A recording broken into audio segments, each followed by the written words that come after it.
Okay, so what I really like about my persona, and I've known her quite a few years, you know, we've got quite a strong relationship now, is that she's the complete opposite of my character, of my personality. Actually, she's quite masculine. She could be a he, and it sort of gives me a thrill, you know. Instead of shoplifting, I play with my persona because I just really enjoy being the complete opposite of what I am.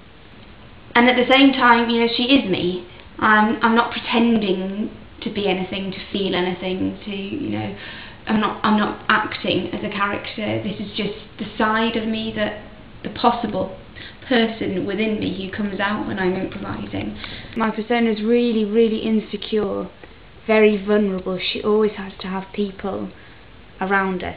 She doesn't like being alone on stage. She's a real exhibitionist. She's a big bully. She really picks on people. But at the same time, she has this incredible vulnerability. She's so insecure. I don't think that she's ever really been loved. We do put our relationship on a line because, you know, we come out with anything. And once she said, you've got a big spot on the end of your nose, Kerry," and I had. But it's the thing that she wouldn't have been able to say. You know, society dictates that you can't come out and say that about somebody unless they brought it up first. You know, I've got this massive spot, but she just said it, and I just accepted it, and it was just nice that we had this truth there, this openness. And we've actually had things that in real life we haven't been able to tell each other. We haven't been able to deal with the enormity of them, and they have come out in our improvising. I learn lines by just walking around the room. I can't do it if I'm sat still. Always got to be moving. I often laugh at things that aren't funny, because I love the bizarre. I love things being juxtaposed next to each other that you just think, what? I always end up just, you know, standing still, repeating an action.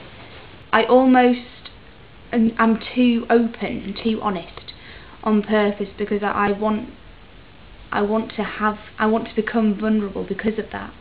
This is something that I love in real life and theatre, and I'm not going to start the theatre is real life debate, but I like people being honest with their failings, with their insecurities. I think it's nice to see nice to see people can be vulnerable, because we're not all perfect. Like, maybe I show too much, maybe I love too much, maybe I say too much. I've always liked dressing up. We used to have this really big, the best dressing up box in our cellar, in our playroom. I just like the idea of being someone else. You know what this is like? This is like I'm kissing someone in a film, and, you know, this is the camera flying around us, and it's right at the end. I think it's good to stand in front of an audience and be completely comfortable with who you are, and with them seeing, you know, that your nose is too big. Oh. Yeah, she said that I made her feel comfortable being mad for the first time, and that she, you know, through that she sort of found herself.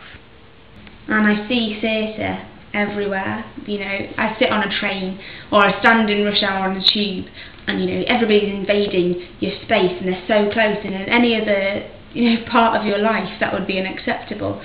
And I always want to, I don't know, just pick someone's nose or lean over and kiss them. I like to think of people's lives meeting and crossing. Whenever I'm really tired and I've got to walk up loads and loads of stairs, I always imagine that there's a magnet on top of my head, and there's a big magnet on the ceiling, and it's pulling me up there. And I feel like I don't use any energy, and I will just like skip up these stairs. And I love thinking about it afterwards, and thinking that that's the power of the imagination. And I like that. I think that's a good thing.